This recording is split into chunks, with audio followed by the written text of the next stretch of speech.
Hey guys what's up, कैसे हैं आप सब लोग। आज हमारे साथ हैं प्रियांशु शर्मा, जिनकी आई है all India rank 13 CA intermediate exams मई 2024 में। प्रियांशु, आपका बहुत बहुत स्वागत है and once again many many congratulations to you on achieving this great great great success. Thank you so much sir, और आपका भी बहुत बहुत शुक्रिया इस आपके प्लेटफॉर्म पे बुलाने के लिए। प्रियांशु, आज हम ना आपसे बहुत सारी बातें करने वाले हैं। हम आपसे जानेंगे आपकी स्ट्रैटेजी क्या रही, इन डिटेल हम डेप्थ में बात करेंगे प्रियांशु के साथ। और अगर आप चैनल पे नए हैं तो चैनल को सब्सक्राइब जरूर कर दीजिएगा, वीडियो को लाइक करिएगा। इससे मुझे बहुत हौसला मिलता है कि मैं ऐसे वीडियोस और आपके लिए लेकर के आ सकूं, और प्रियांशु को भी मोटिवेशन मिलेगा कि वो अभी इंटरमीडिएट में रैंक लेकर के आए हैं, उसके बाद वो फाइनल में भी रैंक लेकर के आए और हम उनका इंटरव्यू फाइनल में भी करें। ठीक है प्रियांशु, शुरुआत करते हैं अपनी बातचीत की प्रियांशु के साथ। प्रियांशु, सबसे पहले मैं आपसे जानना चाहता हूं, हम इन डिटेल स्ट्रैटेजी की बात करें उससे पहले मैं आपसे जानना चाहता हूं कि आपका फर्स्ट रिएक्शन क्या था जब आपको पता लगा कि आपकी ऑल इंडिया रैंक 13 आ गई है। क्या रिएक्शन था उस टाइम पे, क्या हुआ, थोड़ा सा नरेट करिए। तो सर, जब रिजल्ट अनाउंस हुआ तो हम 4-5 दोस्त साथ में बैठे हुए थे। तो जैसे एक ओके। ने हमें बताया कि रिजल्ट आया है, तो सब एकदम से खड़े हो गए। और जब मैं रिजल्ट चेक करने लगा तो हैंड्स इतने शेक कर रहे थे कि रोल नंबर भी टाइप नहीं हो पा रहा था। और फिर जैसे ही ऑल इंडिया रैंक 13 का मैंने देखा, सबसे पहले तो रिजल्ट आया, सबसे पहले सक्सेसफुल देखा, तो उसके बाद मैंने साइड बंद कर दी थी। फिर जब मैंने मार्क्स अच्छा। दोबारा चेक किए, हाँ, मार्क्स दोबारा चेक किए, 503 आए, तब मैंने रैंक चेक करी, भाई इसमें तो रैंक आई होगी। तब देखा ऑल इंडिया रैंक 13। और मेरे परिवार में तो विश्वास ही नहीं हो रहा था, उन्होंने कहा पहले रिजल्ट भेज अपना। अच्छा, मतलब इनिशियली आपने मार्क्स चेक करके और बंद कर दिया, आपने अपना मेरिट चेक नहीं किया कि मेरिट आया है। नहीं, मैंने मार्क्स भी चेक नहीं किए थे, मैंने खाली ये चेक किया सक्सेसफुल या अनसक्सेसफुल, बस। सक्सेसफुल होना ज्यादा जरूरी है, उसके बाद बाकी चीजें देखी जाएंगी। भाई हाँ। रैंक वैंक आती है तो अच्छी बात है, नहीं तो देखा जाएगा क्या होता है। अब हम प्रियांशु के साथ एक एक करके बातचीत को ब्रेक डाउन करते हैं। सबसे पहले प्रियांशु, मैं जानना चाहता हूं कि कितने घंटे पढ़ाई करते थे आप, तैयारी जब करते थे तो। इनिशियली जब आप कोचिंग लेते थे, ट्यूशन लेते थे, उस टाइम पे कितना आप पढ़ाई करते थे? और एग्जाम से 2 से 3 महीने पहले, यानी अराउंड 90-100 डेज पहले आप कितना पढ़ाई करते थे? और कितने सर महीने आपकी प्रिपरेशन टोटली स्ट्रेच हुई? सर मैं कोचिंग मेरी 6 मंथ्स चली थी, तो उस दौरान मैं अराउंड 12 आवर्स तो पढ़ ही रहा था। और जब भी मॉक टेस्ट, बीच में कोई क्लास टेस्ट होते थे, तो एक्स्ट्रा 1 to 2 आवर्स जुड़ जाते थे। लेकिन जब ट्वेल्व मेरा में सिलेबस एक्स्ट्रा कम। 1 to 2 जुड़ते थे? 12 में एक्स्ट्रा 1 to 2 जुड़ते थे या फिर 12 ही, मतलब टोटल ओवरऑल नहीं, 12 रहता था, 12 में 10 12 प्लस से 2? कभी 12 से 13-14 हो जाता था कभी कभी। Okay, nice. सो फिर जब मेरे 100% मॉक टेस्ट सीरीज स्टार्ट हुए, तब मेरा स्टडी आवर्स मैंने कम किए, मेरे 10 आवर्स की स्टडी चल रही थी ऑन एन एवरेज। और फिर जैसे ही मेरे एग्जाम्स आए, तो और कम कर दिया था, जैसे मैं 8 घंटा 9 घंटा बस इतना ही पढ़ रहा था। अच्छा, एग्जाम में कम कर दिया आपने, इनिशियली आपने ज्यादा पढ़ा फिर आपने हाँ। एग्जाम में कम कर दिया। हाँ। अच्छा, ये जो आप बता रहे हो, ये 12 आवर्स जो बता रहे हो आप, ये 12 आवर्स ऑफ इफेक्टिव स्टडी थे या फिर ये 12 आवर्स आपकी सिटिंग के 12 आवर्स थे? नहीं सर, इफेक्टिव एक स्टडी एक थे होता है कि जिनमें आप से। बैठ जाते हो, देखो एक होता है कि आप है ना 12 घंटे बैठे हो, उसमें से आप 10 घंटे पढ़ पाए हो, बीच में ब्रेक्स ले लेते हो। तो सिटिंग के आवर्स 12 थे या इफेक्टिव आवर्स 12 थे? नहीं सर, इफेक्टिव आवर्स 12 थे, ब्रेक्स में लेता था बीच में, कभी 10 मिनट्स का, कभी 15 मिनट्स का, या फिर कई बार मेरे को नैप लेने होते थे, तो वो भी मैं कर लेता था। ओके। डायरेक्टली सीधे 12 आवर्स में नहीं पढ़ सकता मैं, मतलब मैं वन सिटिंग में मैं 2 आवर्स भी नहीं बैठ सकता हूँ, अगर मैं बताऊँ तो। कैसे आप मतलब तो 24 घंटे को कैसे डिवाइड करते थे, ये 12 घंटे कैसे निकालते थे? अगर एक एक स्टूडेंट को आपको बताना है कि यार देखो आपके पास 12 घंटे हैं, अब इसको ब्रेक डाउन करो आप, वो बताओ आप मेरे को, क्योंकि बच्चों को वही जानना है एक्चुअली कि भाई 24 घंटे है मेरे पास, मैं उसको मैनेज कैसे करूं, डिवाइड कैसे करूं? इतनी देर तो मैं यहां चला जाता हूं, इतना मेरा कम्यूटेशन में टाइम चला जाता है, इतना मेरा इस चीज में टाइम चला जाता है, वो कैसे आपने उसको कैसे मैनेज किया, मैं वो जानना चाहता हूँ। Sir, actually I am an early bird, मैं 4 बजे उठ जाता हूँ सुबह। और फिर उसके ओके। बाद मेरे 7 AM से 3 PM तक मेरी कोचिंग चलती थी, ऑनलाइन क्लासेस लेता था। 7 और से 7 3 PM तक? 7 7 AM से 3 PM तक मेरी ऑनलाइन क्लासेस रहती थी। ब्रेक्स भी मिलते थे मेरे को, लंच ब्रेक्स भी मिलते थे और शॉर्ट ब्रेक्स भी मिलते थे हमें क्लासेस के बीच में। और जो 7 AM तक का जो समय था, उसमें मैं अपना डेली रूटीन का काम और जो मेरा होमवर्क है या सेल्फ स्टडी का काम मेरा काम है, वो मैं करता था। और 3 PM के बाद मैं एक 1 आवर का ब्रेक लेता था, फिर 4th से 8th तक जो मेरा और दूसरा डेली रूटीन का काम और मेरा होमवर्क और सेल्फ स्टडी का मेरा रहता था। और जैसे कभी मैं बोर हो जाता था, तो मैं चेस खेलता था। ओके। 8 बजे के बाद क्या करते थे फिर? सर 8 बजे के बाद मैं मेरी पढ़ाई बंद कर देता था बस, उसके बाद नहीं पढ़ता था मैं। और फिर 8 बजे के बाद मैं, अब जैसे मैं 4 बजे उठ जाता हूँ, तो साढ़े 9 10 बजे तक मैं सो जाता था। अच्छा, आप सुबह-सुबह उठ जाते हैं। सुबह 4 से 7 का जो टाइम होता था, उसमें क्या करते थे आप? पढ़ाई करते थे, क्या करते थे? मेरे जो डेली रूटीन के वर्क हैं वो, और फिर मेरी पढ़ाई, मतलब पढ़ाई मेरी लगभग 2 आवर्स की रहती थी। अच्छा, 3 घंटे में आप 2 घंटे सुबह निकाल लेते थे, 4 घंटे आपने निकाल लिए उसके, और बीच में जो आपकी 6 घंटे की हो गई, वो आपकी कोचिंग हो गई, तो इस तरीके से। हुँ। अच्छा, जब आपकी कोचिंग खत्म हो गई, उसके बाद आपका डेली रूटीन कैसा दिखता था, वो थोड़ा-सा और बता दीजिए? तो कोचिंग जैसी मेरी खत्म हुई, हमारे तुरंत ही मॉक टेस्ट चालू हो गए थे। तो हुँ, हुँ। उसके स्टडी गैप्स के हिसाब से तो हम रोज़ 9 टू 10 आवर्स की स्टडी रहती थी, और फिर बाकी समय में चिल मारता था। मतलब मैं ज़्यादा नहीं, स्ट्रेस नहीं ले रहा था उस समय। एक टाइम आया था जब मैं स्ट्रेस लेना शुरू कर दिया था, तो मेरे मम्मी-पापा ने, पेरेंट्स ने मेरे को मोटिवेट किया, मतलब कि ज़्यादा स्ट्रेस नहीं लेना है, क्योंकि फिर मेरे मॉक टेस्ट में मेरी खराब परफॉर्मेंस हो रही थी। फिर जैसे मैंने अच्छा, बहुत रिलैक्स माइंड से एग्ज़ाम देने शुरू किए, तो मेरे मार्क्स इम्प्रूव होने लग गए। स्ट्रेस किस टाइप का स्ट्रेस लेते थे, जिससे आपकी परफॉर्मेंस हैम्पर हो रही थी? क्योंकि बच्चे भी ऐसा स्ट्रेस लेते होंगे शायद। मतलब जैसे कि, मतलब सिलेबस कवर नहीं हो रहा है, जैसे ऑडिट मेरे को पर्सनली बहुत बोरिंग लगता है, और काफ़ियों को लगता है, तो मेरा कवर ही नहीं हो पाता था। और सबसे ज़्यादा जान तो मेरी उसमें निकल रही थी, chapter 5 audit of financial statements. तो मतलब ओके। कवर नहीं होता था, बहुत स्ट्रेस रहता था कि यार कवर होगा कि नहीं होगा, या मेरे 10 दिन में नहीं हो रहा, वहाँ 1.5 डेज़ मिलेंगे मेरे को, वहाँ कैसे होगा? लेकिन ग्रेजुअली ओके। जब मैंने मैंने 3 मॉक टेस्ट सीरीज़ दिए थे, तो फिर जैसे फर्स्ट फर्स्ट में मैंने फर्स्ट टाइम जब मैंने चैप्टर 5 में पढ़ा था, तो मैंने एक्चुअली 2 डेज़ लिए थे उसको पूरा पढ़ने के लिए, याद करने के लिए। ओके। और हाँ, फिर सेकंड एक फिर चैप्टर में जब 2 सेकंड दिन लगा दिया आपने। एक चैप्टर में 2 हाँ, दिन। हाँ, मेरे को हुआ हो ही नहीं रहा था वो, इतना मैंने इतना स्ट्रेस ले लिया था उस समय। फिर जब मेरे बाद में चीज़ें हुई, तो मैंने बाद में देखा कि जब मैं रिलैक्स माइंड से पढ़ रहा हूँ, तो मैंने ऑडिट का लगभग हाफ सिलेबस 1 डे में कंप्लीट कर लिया था।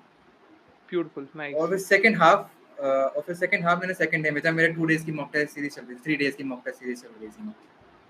वेरी तो नाइस। मतलब स्ट्रैटेजाइज़ करके करते गए आप, मतलब पहले मैक्स दिन ज़्यादा थे, फिर धीरे-धीरे वो दिन घंटे कम होते गए धीरे-धीरे। अच्छा हाँ, प्रियांशु, मैं आपसे जानना चाहता हूँ, कोई बोलता है, कोई टॉपर बोलता है यार कम से कम 10 रिवीजन करने पड़ेंगे, कोई बोलता है कि 100 रिवीजन करने पड़ेंगे, कोई बोलता है कि 1 रिवीजन में काम हो जाएगा। आपका क्या मंत्र है कि कितने रिवीजन जो हैं ये तो आपको करने ही पड़ेंगे, बेयर मिनिमम है, और इससे ज़्यादा करते हो तो चेरी ऑन द केक है। आपका क्या फंडा है रिवीजन को लेकर के, मुझे ये बता दीजिए? कितने number of revisions, all India rank लाने के लिए कितने करने हैं? पास होने के लिए कितने करने तो सर मतलब रिवीजन से ऐसा होना चाहिए कि आपके दिमाग में वो कॉन्सेप्ट छप जाए, कि आप सोचो, आपको याद करने, नोटबुक खोलने की ज़रूरत ना पड़े। ऐसा रिवीजन हो जाना चाहिए। तो ये मतलब मेजर मैंने मेरे 5 टू 6 रिवीजन्स हुए थे एग्ज़ाम से पहले। 5 टू 6? मतलब मैं मे हाँ, मेजर रिवीजन्स, वैसे वैसे इनमें भी इंक्लूड करें, तो मेरे मैं सुबह भी रिवाइज़ करता था अपना स्टडी स्टार्ट करने से पहले, और रात को सोने से पहले भी मैं पढ़ के सोता था। तो उससे भी करें तो फिर मोर देन 10 हो जाएँगे, ऐसे करें तो। ओके, ठीक है। प्लीज़ यहाँ प्लीज़ पे ना एक कंटिन्यू। बच्चों को, स्टूडेंट्स को एक बात बताना चाहता हूँ कि प्रियांशु ने एक बहुत अच्छी बात की कि मैं सुबह भी रिवाइज़ करता था, जो मैं ऑलरेडी पढ़ के आता था पिछले दिन, और रात को सोने से पहले भी रिवाइज़ करता था। बच्चे अक्सर क्या करते हैं, गलती जो सबसे बड़ी बच्चे करते हैं, वो करते हैं कि पहले हमारा एक बार पूरा सिलेबस खत्म हो जाए, उसके बाद हम एक मुहूर्त निकालेंगे, इस दिन बैठेंगे कि अब हम सारा कोर्स रिवाइज़ करने लगेंगे। देखिए, मैं आपको फिर बता रहा हूँ, ऐसा कोई दिन नहीं आने वाला कि आपका सिलेबस उस दिन खत्म होगा और उसके बाद आप रिवीजन करोगे। अगर आप ये स्ट्रैटेजी बना कर के चल रहे हो, तो इस स्ट्रैटेजी को अभी के अभी चेंज कर लो, और जिस दिन जितना पढ़ाया जा रहा है, उतना रिवीजन आपको उस दिन आपका कंप्लीट होना चाहिए। That should be the strategy. अब एक चीज मैं पूछना चाहता हूँ, आपने बोला कि मैं स्टडी के बीच में बहुत ब्रेक्स लेता था, ठीक है? जब एग्जाम पास आए तो मेरे घंटे भी कम हो गए, उस टाइम पे मैं कोचिंग भी नहीं जा रहा था, और पढ़ाई के आवर्स मैंने रिलैक्स होकर के पढ़ना शुरू किया, आराम से कूलली काम हेडेडली पढ़ना चालू किया। जब आप रिलैक्स करते थे, तो बच्चे क्या करते हैं जब रिलैक्स करते हैं, तो टीवी देखते हैं, वीडियो देखते हैं, नेटफ्लिक्स देखते हैं। आप क्या करते थे, और आप क्या एडवाइस देना चाहोगे कि अगर हम रिलैक्स कर भी रहे हैं, तो हमें ये काम करना चाहिए, जिससे हमारी लर्निंग इफेक्ट ना हो और हमारी प्रोडक्टिविटी बनी रहे? क्या एडवाइस करते हो आप?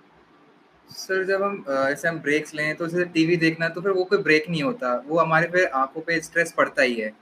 तो मैं चेस खेलता था, ऑनलाइन तो नहीं, खुद से खेलता था चेस बोर्ड पे। और ओके, और भी आप कोई बुक पढ़ें, न्यूज़पेपर पढ़ें या कुछ सुन लें, आप म्यूजिक सुन सकते हैं।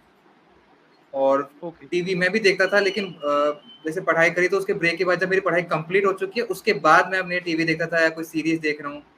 जैसे जनरली मैं सीरीज नहीं देखता, लेकिन कोई मेरे को देखनी हुई तो मैं देखा था पढ़ाई कंप्लीट करने के बाद, क्योंकि मैं टारगेट बेस करता था कि ये टारगेट हो जाना चाहिए, चाहे 9 घंटे में हो चाहे 6 घंटे में हो जाए। अच्छा, टारगेट जब पूरा हो गया उसके बाद अपना ब्रेक है, उससे पहले ब्रेक कोई नहीं हाँ, लेना। हाँ, अच्छा, नहीं एक चीज मैं आपसे पूछना चाहता हूँ। उसके बीच में हाँ हाँ, शॉर्ट बताइए। ब्रेक्स में लेता था, उसके बीच में मैं शॉर्ट ब्रेक्स लेता था 5 टू 10 मिनट्स के। उस पे क्या करते थे आप? नॉर्मल से मैं वॉक करता था। अच्छा, स्ट्रेचिंग वॉक, कर ली, वॉक कर लिया, पानी पी के आ हाँ, गए, थोड़ा-सा इधर-उधर टहल लिया, बात कर ली घर में किसी से। That's it, that's yes, simple things that we do. Yes. Sir, आजकल हम देखते हैं कि इंटरनेट के ऊपर इतने सारे नोट्स अवेलेबल हैं। कोई टॉपर कहता है कि मैंने तो अपने खुद के नोट्स बनाए थे भैया, मैंने तो नोट से पढ़ा था। कोई कहता है कि नोट वोट कुछ नहीं, अपन तो सीधा इंस्टीट्यूट के मटेरियल से पढ़ेंगे। कोई कहता है हमारी कोचिंग वाले के नोट्स बड़े अच्छे हैं, वो चिकने पन्ने पे छाप के देते हैं। आपके लिए नोट्स से रिलेटेड क्या स्ट्रैटेजी थी और आपने नोट्स बनाए या नहीं बनाए? ये बताइए। सर मैंने मेरे खुद के नोट्स तो नहीं बनाए थे, मेरे को टीचर्स ने जो प्रोवाइड करवाए वो पढ़े। आईसीआई के बेस को ही रखा।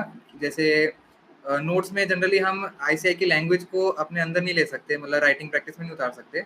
तो मैं नोट्स टीचर्स के पढ़ता था, कॉन्सेप्ट क्लियर करता था, और आईसीआई के क्वेश्चंस या फिर जो पुराने क्वेश्चंस जो कोचिंग्स प्रोवाइड करती हैं एमटीपी आरटीपी के, वो प्रैक्टिस राइटिंग प्रैक्टिस करता था उनकी, ताकि जो आईसीआई की लैंग्वेज है वो मेरे आंसर्स में आ जाए, कि वर्ड्स में अपने आंसर्स में लिखना शुरू कर दूँ।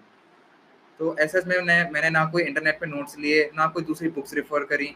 आईसीआई मॉडल को बेस रखा था मैंने बस। कि मोस्टली जो नोट्स अवेलेबल भी हैं ना मार्केट में या इंटरनेट पे या जो आपको कोचिंग वाले नोट्स देते हैं, वो बेसिकली आपका मॉड्यूल ही होता है थोड़ी सी सिंप्लीफाइड लैंग्वेज के अंदर। अगर आप कभी कंपेयर भी करेंगे then you will get to know कि it is basically the institute का मटेरियल ओनली। यहां पे ना प्रियांशु ने एक बहुत अच्छी बात कही है, राइटिंग प्रैक्टिस। सर, आप अगर मान लो कि आपको कोई पूछे कि राइटिंग प्रैक्टिस का क्या इंपॉर्टेंस है, तो आप उसको क्या बोलोगे? क्योंकि आपने बोला कि राइटिंग प्रैक्टिस आप करते थे।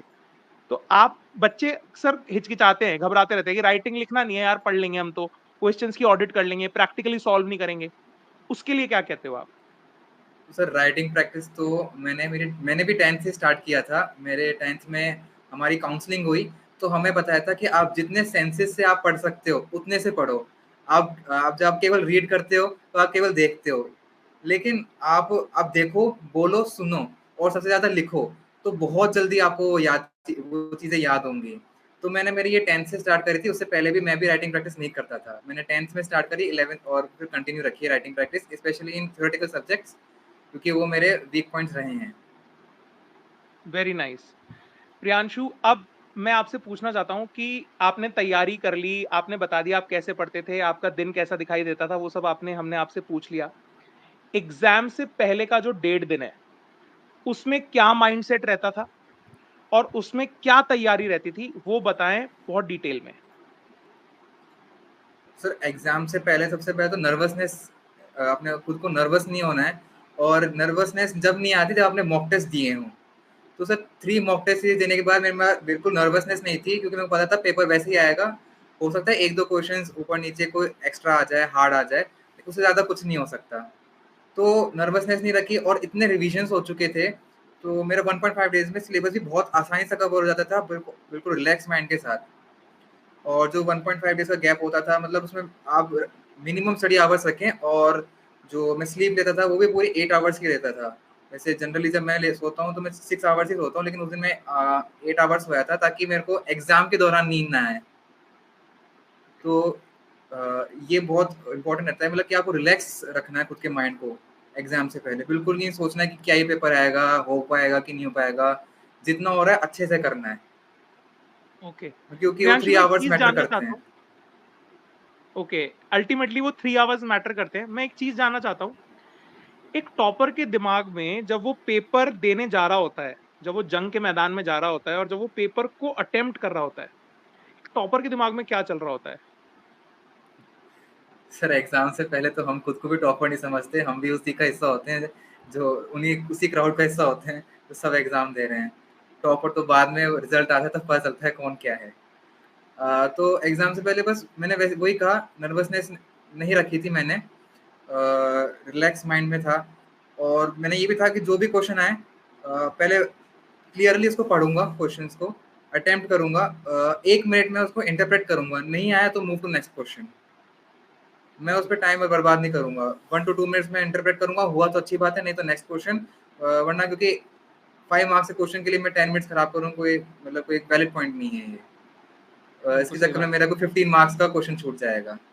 बिल्कुल सही बात है। अब हम प्रियांशु जानना चाहते हैं आपकी सब्जेक्ट वाइज जो स्ट्रैटेजी है वो बताइए। पहले ग्रुप 1 से स्टार्ट करेंगे एडवांस्ड अकाउंटिंग से, फिर ग्रुप 2 पे मूव करेंगे, और जो भी अपने 6 सब्जेक्ट्स हैं वन बाय वन आप उनकी स्ट्रैटेजी बताइए कि किस तरीके से आपने उनको एस किया, किस तरीके से प्रिपेयर किया, और फाइनली एक रैंक की तरफ आपने अपनी तैयारी को रखा। Okay, so sir advance accounts में मैंने बुक्स में रेफर नहीं किया था, उनके जो थ्योरेटिकल कॉन्सेप्ट्स हैं, उनके जो लाइन्स हैं, मतलब लाइन बाय लाइन मैंने स्टडी मटेरियल को फॉलो नहीं किया था, क्योंकि मेरे को पता था मेरे से उससे नहीं होगा। तो जो मेरे सर हैं, मेरे को मेरी फैकल्टी ने फ्लो चार्ट्स के फॉर्म में नोट्स प्रोवाइड किए, उनको मैं बार बार रिवाइज करता था, कीवर्ड्स को बार बार देखता था कि अकाउंटिंग स्टैंडर्ड का क्वेश्चन आ जाए थ्योरेटिकल तो कैसे केस स्टडी को कैसे सॉल्व करना है, कब, और जो नॉर्मल जो क्वेश्चंस अपने प्रैक्टिकल होते हैं वो कैसे करने हैं, और टाइम लगा देता था।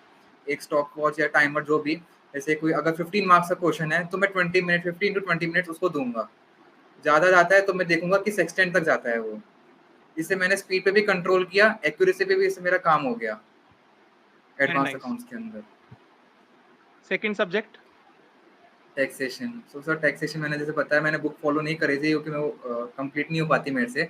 नोट्स फॉलो किए, टीचर्स क्वेश्चन देते, और पुराने एमटीपी आरटीपी के जो क्वेश्चंस कंपाइल्ड थे हमारे पास, उनको मैंने बार बार प्रैक्टिस किया। मल्टीपल और टाइम्स। भी जो कोई, हाँ मल्टीपल टाइम्स मैंने उनको प्रैक्टिस किया, आईसीए के क्वेश्चंस को प्रैक्टिस किया।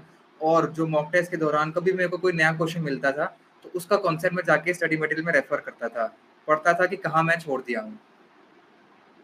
और लेकिन मेरे को इसके बाद मेरे को थोड़ा मॉक टेस्ट में रिग्रेट भी हो रहा था कि मैंने इनकम टैक्स में या फिर टैक्सेशन में मैंने बुक नहीं पढ़ी, क्योंकि बहुत सारे छोटे छोटे स्मॉल स्मॉल कॉन्सेप्ट होते हैं जो हम छोड़ जाते हैं नोट्स के अंदर, लेकिन वो बहुत काम आते हैं आपके एग्जाम में। ये मैंने कई बार देखा था, आईसीआई के भी कई एग्जाम के क्वेश्चन देखे थे जो नोट्स में कवर नहीं थे लेकिन बुक में कवर थे, तो मेरे को तब रिग्रेट होता था कि मेरे को बुक पढ़ लेनी चाहिए थी उस वक्त। ओके, तो आप एडवाइस करोगे कि बुक पढ़नी चाहिए हमें? हाँ, एक बार, एक वन टाइम रीड तो एक बार मारना चाहिए, एक बार। बिल्कुल सही बात है। लॉ में क्या स्ट्रैटेजी थी, कैसे पढ़ाई की आपने लॉ में?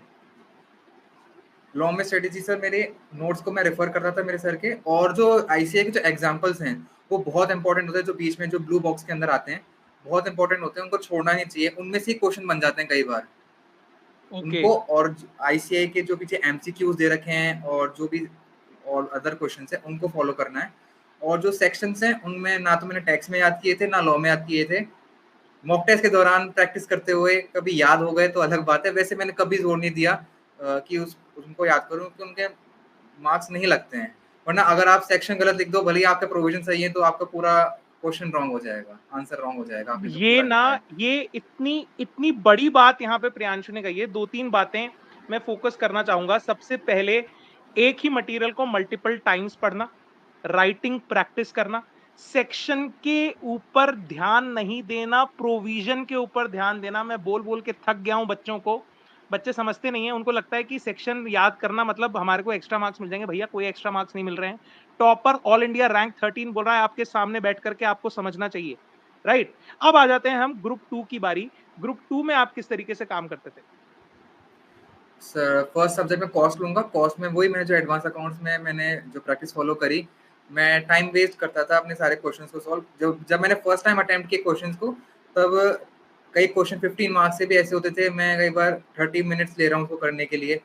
तो फर्स्ट टाइम सेकंड टाइम में मैंने टाइमर नहीं लगाया था, लेकिन जब मैं थर्ड टाइम में आया तब मेरे को लगा 15 मार्क्स का क्वेश्चन है, 15 to 20 मिनट्स में ये हो जाना चाहिए, नहीं हुआ तो और क्या, मैं कहाँ इम्प्रूवमेंट्स करने हैं, तो वहाँ किया। और शॉर्ट नोट्स मेरे बने हुए थे कॉस्ट के लिए, थ्योरी मैंने पढ़ी नहीं थी बिल्कुल भी, क्योंकि थ्योरी आती नहीं कॉस्ट में इतनी, तो मैंने उसको छोड़ दिया था। थ्योरी नहीं, थ्योरी क्वेश्चंस तो जो आते हैं थ्योरी के वैसे। नहीं, एक ऑप्शनल में आता है, तो मैंने छोड़ दिया था बिल्कुल, हाँ। थ्योरी को मैंने हाथ ही नहीं अच्छा। लगाया था, ताकि मैंने जो प्रैक्टिकल जो क्वेश्चंस हैं, प्रैक्टिकल जो कॉन्सेप्ट्स हैं उन पे ज़्यादा वर्क किया। तो जैसे अच्छा, कि मेरा ऑडिटिंग की एक बात क्वेश्चन, करें अब सर। जैसे मैंने कॉस्ट में भी जब एग्जाम हुआ था, तो उसमें जो मैंने क्वेश्चन अटेम्प्ट किया था उसमें भी एक 4 मार्क का कंपलसरी था, आ गया था मेरे। तो वो मेरे को छोड़ना पड़ा क्योंकि मैंने पढ़ा ही नहीं था। तो लेकिन मैंने ओके, प्रैक्टिकल में इतना स्ट्रॉन्ग ग्रिप कर लिया था कि मेरे उसी में 92 मार्क्स आ चुके थे मेरे कॉस्ट में। नाइस। अच्छा, ऑडिट में क्या किया? आपने कहा कि आपको बहुत डर लगता था ऑडिट से, आपका कवर नहीं होता था। किस ऑडिट तरीके में से सर उसको डील किया? राइटिंग प्रैक्टिस मैंने बहुत करी। वो डर निकालने के लिए बार-बार लिखा हर क्वेश्चन को, काफ़ी क्वेश्चंस को मैंने बार-बार लिखा, एमटीपी, आरटीपी देखी और केस स्टडीज़ आईसीए ने भी रिलीज़ करी थी, वो भी मैंने सॉल्व करी। तो उससे मेरा डर खत्म हुआ कि मैं जब मैंने जो पढ़ा है मैंने वो मैं उसको अप्लाई कर पा रहा हूँ। उससे मेरा डर खत्म हुआ ऑडिट का कि मेरे से नाइस। ऑडिट नहीं होगा, क्योंकि मेरे मॉक टेस्ट के दौरान भी मेरे ऑडिट में 78, 80 ऐसे ही रहते थे। मेरे 90 मार्क्स ऑडिट में आए। तो मेरे को भी बिलीव नहीं हुआ 90 ब्रिलियंट, मार्क्स आए हैं। Brilliant, brilliant. आपने तैयारी इतनी मजबूत कर ली अपनी उस दौरान कि आपके 90 आ गए। चलिए, अब लास्ट सब्जेक्ट जो है हमारा एफएमएसएम, उसमें क्या स्ट्रैटेजी थी? कुछ टीचर्स ना, कुछ लोग बोलते हैं कि स्ट्रैटेजिक मैनेजमेंट को ज्यादा फोकस करो, कुछ बोलते हैं फाइनेंशियल मैनेजमेंट को ज्यादा फोकस करो। आप क्या बोलते हो सर? आप टॉपर हो, आपके मार्क्स भी अच्छे आए हैं, आप क्या बोलते सर दोनों पे फोकस करना चाहिए, रिस्क डिस्ट्रीब्यूट कर दो अपना। हाँ, कब क्या पता कौन सा पेपर हार्ड आ जाए, क्योंकि इस बार एफएम में मेरे को भी बहुत प्रॉब्लम आई थी, एसएम ने बचा लिया। तो हो? आप नहीं ओके, कह सकते कि आप नहीं कह सकती कि आप एसएम को ही फोकस करो या एफएम को ही फोकस करो, दोनों को ही लेके चलो। एग्जाम में कब कौन आपको स्कोरिंग बन जाए पता नहीं चलता है ना। तो एफएम में बिल्कुल भी सही बात बहुत राइटिंग, एफएम में भी मैंने टाइम बेस्ड राइटिंग प्रैक्टिस करी थी। मतलब मेरी overall strategy practical subject theoretical subject के लिए सेम है। राइटिंग प्रैक्टिस मैंने दोनों के लिए करी, बहुत टाइम बेस्ड करी दोनों के लिए। अच्छा, और कितने ऐसे में तो रजिस्टर मैंने भर स्टडी दिए मटेरियल आपने? पढ़ा था। अच्छा, रजिस्टर, स्टडी मटेरियल पढ़ा था एसएम में। मैं पूछ रहा हूँ कितने रजिस्टर भर दिया आपने? सर अकाउंट्स में कम से कम 4 तो भर दिए होंगे। और टैक्स में? मतलब सब टैक्स में सर मेरी इतनी राइटिंग प्रैक्टिस नहीं हुई थी, तो एक ही भरा होगा। मतलब एक भी और पूरा नहीं बाकी था, ऑडिट और हाफ। इन सब में? ऑडिट और लॉ की सर प्रैक्टिस में एक ही कॉपी में करता था, तो दोनों भर गई थी। एक कॉपी पूरी भर गई थी मेरी। अब यहाँ पे ना देखिए, एक बहुत बैलेंस्ड, जिसको कहते हैं ना, रैंक लाने के लिए एक माइंडसेट बहुत बैलेंस्ड होना चाहिए, जो कि यहाँ पे क्लियरली दिखता है। जैसे हमने इतनी लंबी बात की है प्रियांशु से, वो क्लियरली शोकेस हो रहा है। एक क्लैरिटी ऑफ थॉट है उनके पास, उनको पता है कि मुझे राइटिंग प्रैक्टिस करनी है तो करनी है। अच्छा, एक स्टेटमेंट में बोलूंगा, आप बताइएगा वो कितना ठीक है। 5 मटेरियल एक बार पढ़ना और एक मटेरियल को 5 बार पढ़ना, आप क्या बोलोगे? एक मटेरियल को 5 बार पढ़ना, यही एक बेस्ट है मटेरियल को सर। 5 बार पढ़ना, तो यही बेस्ट है समझ सर, ये लीजिए। मतलब आपके कॉन्सेप्ट ऐसे अंदर छप जाएंगे कि मतलब आप काफी टाइम बाद पढ़ोगे ना, तो भी आप भूलोगे नहीं उसको, आप रिकॉल एकदम से कर लोगे। Exactly exactly. बच्चे क्या करते हैं, मटेरियल कलेक्ट कर लेते हैं, अरे ये नोट्स भी आ गए, वो नोट्स भी आ गए, ये रंग बिरंगे चार्ट भी आ गए, वो रंग बिरंगे, ये मैराथन, वो ये वो पता नहीं क्या क्या कर देते हैं, भर लेते हैं अपना सारा कचरा। और कुछ लास्ट में उसका कुछ वो जो है निकलता नहीं है। अच्छा प्रियांशु, अब लास्ट में, अब हम इंटरव्यू को एंड करने की तरफ आ गए हैं। 2 सवाल मैं आपसे यहाँ पे पूछना चाहूंगा। क्या एडवाइस आप देना चाहेंगे उस स्टूडेंट को जो केवल ये सोचता है कि मेरे को बस सी इंटरमीडिएट क्लियर करना है? आप एक टॉपर हो, आप बता दो सर, जो आप बोलोगे मैं वो कर लूंगा।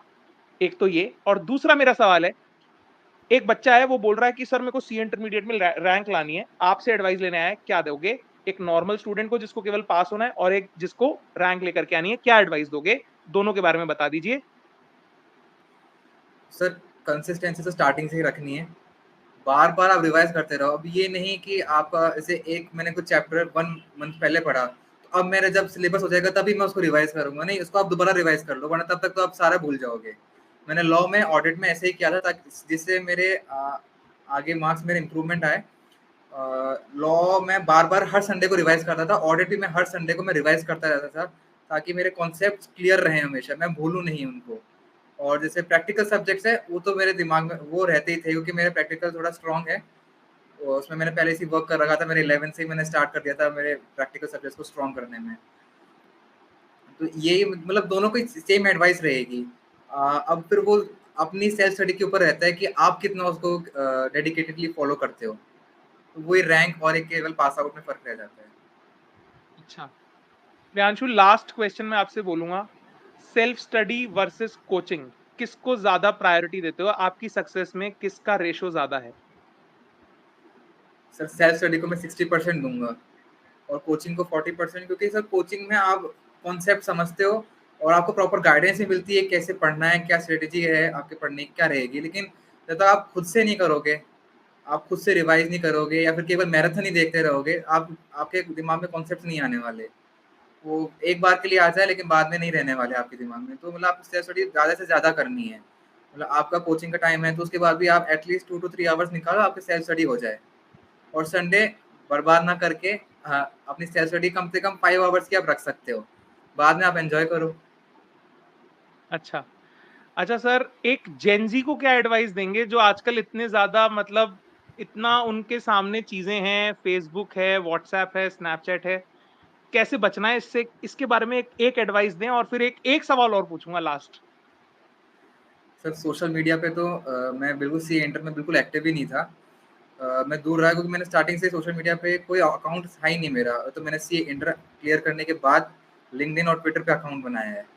मेरा कोई बहुत अकाउंट नहीं बहुत था। बढ़िया। और जिनका भी अकाउंट है उनको भी ये एडवाइस रहेगी कि आप दूर तो नहीं हो सकते, बिल्कुल खत्म तो नहीं कर सकते सोशल मीडिया, लेकिन एटलीस्ट कम कर दें उसको। और जो बहुत सारे सोशल मीडिया के ऐप्स हैं उनमें से एटलीस्ट जैसे कई लोग 4-4 5 जाने और कितने रखते होंगे मेरे को नहीं पता, लेकिन 2 पे ही रहें, 1 या 2 बस, इससे ज़्यादा नहीं, वरना डिस्ट्रैक्शन बहुत ज़्यादा रहेगा। अच्छा, जिस दिन रिज़ल्ट आया और आज जब हम ये इंटरव्यू रिकॉर्ड कर रहे हैं 13 तारीख को, इस बीच में आपका सबसे बेस्ट एक्सपीरियंस क्या रहा है वो मैं जानना चाहता हूँ और ये आखिरी सवाल है, इसके बाद हम इंटरव्यू को खत्म कर देंगे। सर वही दिन जब अपन फर्स्ट टाइम मिले थे आईसीए इंस्टीट्यूट में, मेरे को मतलब बहुत अच्छा लग रहा था कि मतलब मेरिट सर्टिफिकेट मिल रहे थे। और पर्टिकुलरली मेरे को सीए इंटर का नहीं, मेरे को सीए फाइनल रैंकर्स का देख के अच्छा लग रहा था, क्योंकि जैसे वो खुद को इंट्रोड्यूस कर रहे थे सीए अपना प्रीफिक्स लगा के, तो वो लग रहा था कि बस 3 साल बाद अपन भी सीए लगाएंगे। बहुत बढ़िया, क्या मोटिवेशन है, क्या क्लैरिटी ऑफ थॉट है और यही चीज़, यही क्लैरिटी ऑफ थॉट एक टॉपर को, एक ऑल इंडिया रैंकर को ऑल इंडिया रैंकर बनाती है, एक टॉपर को टॉपर बनाती है। प्रियांशु, लख-लख बधाइयाँ फिर से आपको और आपके पेरेंट्स को भी बहुत सारी कांग्रेचुलेशंस। आप बहुत सिंसियर बच्चे हैं, बहुत अच्छा करेंगे। ऑल द बेस्ट मेरी तरफ से आपको फ्यूचर के लिए। जिन लोगों ने भी वीडियो यहाँ तक देखा है, प्लीज़ वीडियो को लाइक कर दीजिए। कोई भी आपका डाउट है या आपको कैसी लगी प्रियांशु की स्ट्रैटेजी, वो नीचे कमेंट करके ज़रूर हमें बताएँ, हमसे जुड़ें। और वंस अगेन मैं तो थैंक यू बोलूँगा। चैनल को थैंक यू सब्सक्राइब सर, कर लें, मुझे फॉलो कर लें। मैं हमेशा एक बात बोलता हूँ कि आप लोग बहुत खूबसूरत लोग हैं, सभी से बोलता हूँ, सभी स्टूडेंट से, सभी से। और आप ज़रूर कुछ ना कुछ बढ़िया करेंगे अपनी ज़िंदगी में। मेहनत करते रहें, डिमोटिवेट नहीं हों। अगर इस बार क्लियर नहीं हुआ, तो आप घबराएँ नहीं, अगले अटेम्प्ट पे जो कमियाँ थी, उन्हें ठीक करके अगले अटेम्प्ट की तरफ फोकस करें, डिस्ट्रैक्शंस को हटाएं, राइटिंग प्रैक्टिस करें, मल्टीपल टाइम्स रीडिंग करें, रिवीजन करें and you will definitely achieve success. आज के लिए इतना ही काफी करते हैं। Thanks for watching, have an awesome day. Priyanshu, thank you so much for coming. Thank you sir, thank you sir. Thank you, have an awesome day, enjoy.